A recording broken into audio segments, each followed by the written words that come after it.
حضرت خزیمہ بن عبد الرحمن رضی اللہ تعالیٰ عنہ کی روایت موجود ہے کہ آپ فرماتے ہیں کہ حضرت سلیمان علیہ السلام کے پاس آپ کا ایک دوست بیٹھا تھا، تو حضرت اسرائیل علیہ السلام تشریف لائے، تو اس کو غور سے دیکھنے لگے، پھر وہ تشریف لے گئے، تو بعد میں وہ شخص آپ سے عرض کرنے لگا حضور یہ مجھے گھور کے دیکھ رہے تھے، لگتا ہے میری موت کا وقت آ گیا، تو آپ اس طرح کریں ہوا کو حکم دے مجھے ہند پہنچا دے۔ ایک روایت میں یوں ہے کہ حضور ویسے ہی میرا دل کر رہا ہے مجھے آپ ہوا کو حکم دے کہ ہند پہنچا دے۔ حضرت سلیمان کا حکم چلتا تھا، ہواؤں کو حکم دیا، وہ ہند پہنچ گیا، وہ شخص ہوائیں اڑا کے اس کو ہندوستان لے گئی، وہ مقام جہاں وہ جانا چاہتا تھا وہاں جب وہ پہنچ گیا، کچھ دنوں کے بعد حضرت اسرائیل علیہ السلام تشریف لائے، حاضر بارگاہ ہوئے، تو جناب سلیمان علیہ السلام نے فرمایا کہ کیوں گھور کے دیکھ رہے تھے؟ تو عرض کرنے لگے حضور میں اس لیے گھور کے دیکھ رہا تھا کہ مجھے تو حکم ہے کہ تھوڑی دیر کے بعد اس کی روح ہند میں قبض کرنی، اور یہ یہاں گھوم رہا ہے، تو اتنا لمبا سفر ہے تو یہ پہنچے گا بھی کیسے؟ لیکن مجھے حکم ہے، مجھے امر ہے، تو میں تو ہند کی طرف سفر کرنے لگا، لیکن جب میں گیا تو مجھ سے پہلے وہاں موجود تھا۔ حضرت سلیمان علیہ السلام کہنے لگے تیرے جانے کے بعد اس نے مجھ سے کہا تو گھوڑے پہ اونٹ پہ پیدل تو جا نہیں سکتا تھا، تو میں نے ہوا کو حکم دیا تو اسے لے گئی۔ اس بات کو اور مضبوط کرتی ہے میرے نبی پاک صلی اللہ علیہ وسلم کی وہ حدیث جو صحیح مسلم میں موجود ہے، جو بخاری میں موجود ہے، جو مسند امام احمد بن حنبل میں موجود ہے۔ انس بن مالک رضی اللہ تعالیٰ عنہ فرمانے لگے کہ بدر کی رات نبی پاک صلی اللہ علیہ وسلم نے نشان لگائے تھے، فرمایا فلاں کافر یہاں مرے گا، فلاں یہاں مرے گا، فلاں یہاں مرے گا۔ حضرت انس بن مالک رضی اللہ تعالیٰ عنہ فرماتے ہیں جہاں حضور نے چھڑی سے نشان لگایا تھا قطعاً ایک کافر نے وہاں سے تجاوز نہیں کیا، اسی جگہ اس کی موت آئی، وہ وہیں مرا جہاں حضور نے کہا تھا۔ تو موت کا وقت بھی مقرر ہے، موت کی جگہ بھی مقرر ہے، موت کو یاد کرنے کا بھی حکم ہے، لیکن موت مانگنے سے منع کر دیا گیا۔ ہمارے معاملات کے اندر للہیت ختم ہوتی جا رہی ہے، خلوص نہیں رہا، کرامتیں ہیں، کہانیاں ہیں، داستانیں ہیں، الزامات ہیں، جھوٹ ہے، فریب ہے، فراڈ ہے، بڑا کچھ ہے۔ اگر نہیں ہے تو خلوص نہیں ہے، اگر نہیں ہے تو ہمارا اللہ اور اس کے رسول کے ساتھ رضا والا معاملہ نہیں ہے۔ کسی چیز کو اس کی حقیقت کی بجائے ہم تصورات کی دنیا میں جا کے، خیالات، توہمات اور افواہوں کی دنیا میں جا کے اس کو قبول کرتے ہیں۔ یاد رکھو جن لوگوں کی زندگیاں اللہ کی رضا کے لیے تھیں وہ لوگ بڑے اچھے تھے، بڑے خوش بخت تھے، بڑے خوش نصیب تھے، انہیں بدر کے میدان میں گردنیں کٹانے میں بھی بڑا ہی مزہ آیا تھا انہیں۔ اب دیکھیں نا احد کے میدان میں جانے دینے میں بھی انہیں بڑا مزہ آیا۔ جب آدمی میں خلوص ہوتا ہے تو اس کے لیے جان قربان کرنا بھی آسان ہو جاتا ہے، لیکن جب خلوص نہیں ہوتا پھر گفتگو ہوتی ہے، پھر باتیں ہوتی ہیں، پھر داستانیں ہوتی ہیں، پھر کہانیاں ہوتی ہیں، پھر لب و لہجہ ہوتا ہے، پھر منصوبہ سازی ہوتی ہے، پھر ہلے بہانے، پھر سورے کبرے جوڑ کے لوگ کہانیاں اور داستانیں بناتے ہیں۔ خلوص اور للہیت کے ساتھ اللہ کی بارگاہ میں جھکے، عبادتوں کا، ریاضتوں کا، تلاوتوں کا جتنا اللہ ہمیں موقع دیتا ہے اس میں خلوص شامل کرنے کی کوشش کریں، للہیت شامل کرنے کی کوشش کریں، اللہ کی رضا شامل کرنے کی کوشش کریں۔ ہمارے آج کل کے جتنے امور ہیں ان امور کے اندر دنیا داری غلبہ کرتی چلی جا رہی، ہر کام میں دنیا داری کی آمیزش ہو جاتی ہے، نہ چاہتے ہوئے بھی، نہ ارادہ کرتے ہوئے بھی، بہت ساری جگہوں پہ، اور دنیا داری اتنی غالب ہو گئی ہے کہ دنیا ہی دنیا نظر آنے لگ گئی ہے، دنیا ہی دنیا، یعنی کوئی چیز کیمرے کی آنکھ سے چھپ نہیں پا رہی، کوئی بات ایسی نہیں جس پر لوگوں کی نظریں نہ ہو، کوشش کرے۔ اور عجیب بات یہ ہے کہ دنیا داری ہو، دولت ہو تو اس کو چھپا کے رکھا جاتا ہے، اور دین کی کوئی بات ہو اس کو نشر کرنا ضروری سمجھا جاتا ہے تاکہ لوگوں کو میرے تقوی اور میری پرہیزگاری کی خبر جلدی جلدی مل جائے۔ چھوڑے ریاکاریاں، چھوڑے تصنع، کوئی بھی کام کریں تو پہلے دل سے فتویٰ پوچھیں، پہلے اپنے آپ سے پوچھیں کہ یہ جو کام میں کر رہا ہوں، جس طرف میں جا رہا ہوں، یہ بات درست ہے کہ نہیں۔ پھر جب آپ سمجھ لیں کہ بات درست ہے پھر اس پر اور محنت کریں اور خلوص کا مظاہرہ کریں۔ تو یہ جو ہمارا مزاج ہے نا لوگوں کو دکھانے کا، بتانے کا، سنانے کا، شیخ ابو العباس مرسی فرماتے کہ مجھے کئی دفعہ محبوب کریم علیہ السلام کا دیدار نصیب ہوا، میرا اور حضور کا معاملہ تھا، پھر میں نے لوگوں کو بتانا شروع کر دیا۔ فرماتے ہیں پھر انہوں نے آنا چھوڑ دیا، اس لیے کہ کچھ باتیں ایسی ہوتی ہیں جو بتانے کی نہیں ہوتی. لیکن کچھ بندوں کو بشارتیں ہوتی بڑی ہیں, وہ ان بیچاروں کو بدہضمی ہو جاتی.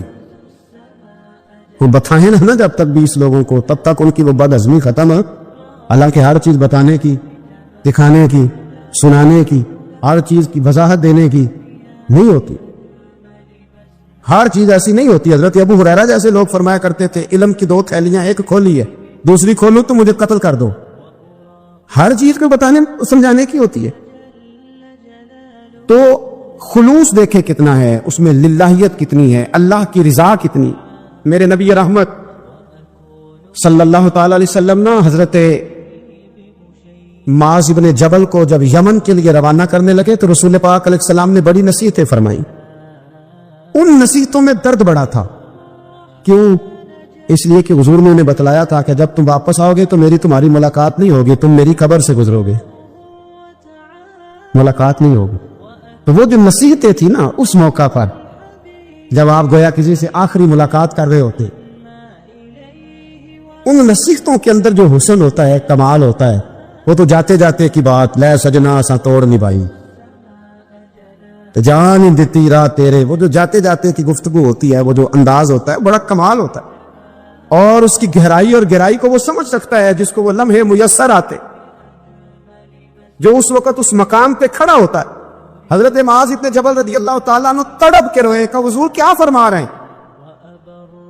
حضور کوئی خاص نصیحت, تو نبی پاک نے بڑا کچھ فرمایا. ایک جملہ حضور نے یہ کہا, معاذ عمل جتنا بھی کرنا خلوص کے ساتھ کرنا. اور محبوب نے فرمایا تیرا خلوص کے ساتھ کیا ہوا تھوڑا عمل بھی رب کی بارگاہ میں زیادہ بنا کے تیرے لیے ذریعہ نجات بن جائے گا. جتنا بھی کرنا خلوص کے ساتھ کرنا.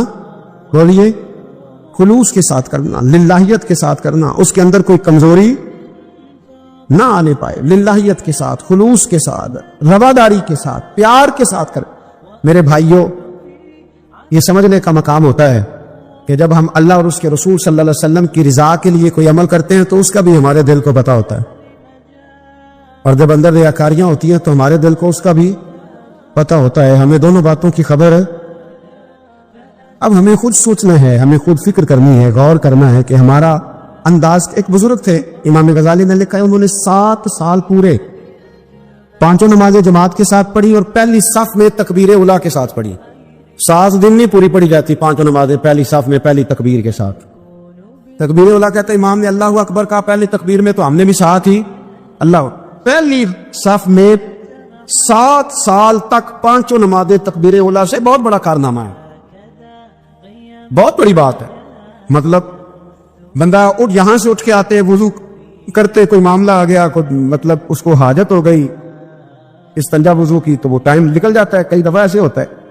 7 سال پورے نماز پڑھی. تو کہتے ہیں 7 سال کے بعد نا ایک دن 8واں سال لگا ہوا تھا, تو بزرگ فرماتے ہیں میں ذرا لیٹ ہو گیا, تکبیر اولیٰ تو مل گئی پر پہلی صف نہ ملی, تیسری صف میں جگہ ملی. بزرگوں کے تقوی دیکھیے گا.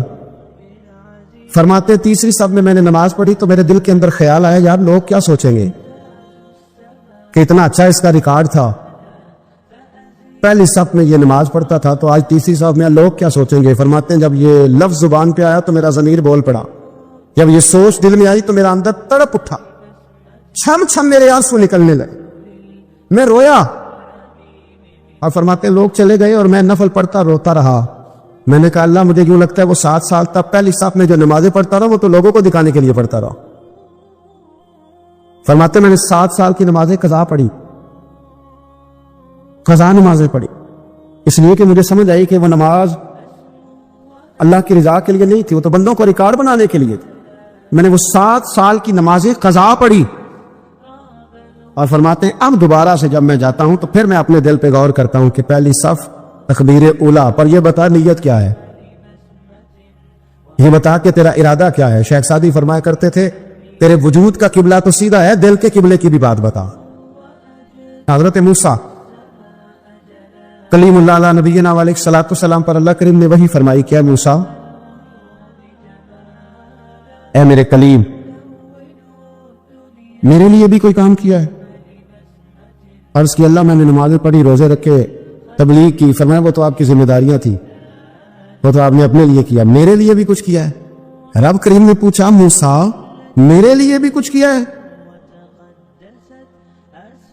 عرض کیا اللہ یہ سارا کچھ، فرمایا مالک تیرے لیے کیا. کہا یہ تو آپ نے اپنے لیے کیا، آپ کی ذمہ داریوں میں شامل تھا. مالک تیرے لیے کیا ہے؟ فرمایا کسی بندے سے محبت کی ہے کہ یہ اللہ کا بندہ ہے؟ کسی بندے سے محبت کی ہے کہ یہ اللہ کا بندہ ہے؟ یا کسی کے ساتھ تمہاری صرف اس لیے ناراضگی ہو کہ یہ اللہ کا نافرمان ہے، اللہ رسول کا دشمن ہے، معاذ اللہ بے ادب ہے؟ میرے بھائی سمجھ لے اچھی طرح اور اپنے دل کے کونے میں یہ بات بٹھا لے کہ زندگی میں جو کام کریں وہ اللہ کی رضا کے لیے. چھوٹا سا بھی خیر کا کام. میرے رسول کریم علیہ السلام کا جو سب سے پہلا فرمان ہے نا بخاری میں، وہ یہ ہے کہ انما الاعمال بالنیات. تیرے عمل کا دار و مدار تیری نیت پر ہے، تیرے ارادے پر ہے. بنیاد تمہاری نیت ہے. بنیاد یہ ہے کہ تمہارا اندر سے اس کام کے لیے ذوق کیا ہے، شوق کیا ہے. اگر وہ بنیاد مضبوط ہے تو پھر عمل کی جو آپ چھت ڈالیں گے وہ ساری چھت بھی مضبوط ہے. لیکن اگر ارادے کچے ہیں، کمزور ہیں، سازشیں ہیں، رنجشیں ہیں، اندر معاملات گڑبڑ ہیں، تو پھر کبھی دیواریں مضبوط ہو سکتی.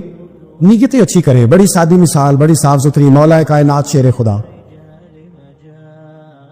حضرت علی المرتضی کرم اللہ تعالی وجہ الکریم نا، آپ ایک جگہ جنگ لڑنے کے لیے گئے، جہاد ہو رہا. عرب کے جو لوگ ہوتے تھے وہ دشمن کو سزا بڑی سخت دیتے تھے. بعض لوگ مطالبہ بھی کرتے ہیں نا سخت سزا کا. ہمارا سرائکی کا ایک شاعر ہے، وہ کہا کرتا ہے، دے تانگی ساڑی زندگی تو تے دے سخت سزا تیری جان چھوٹے. ساکو مارنا شاکر کستاں وچ یک لخت مکھا تیری جان چھوٹے. عرب کے لوگ نا سخت سزا دیتے تھے، سخت. وہ اذیت دیتے، کبھی انگلی کاٹ دیتے، کبھی ہاتھ کاٹ دیتے.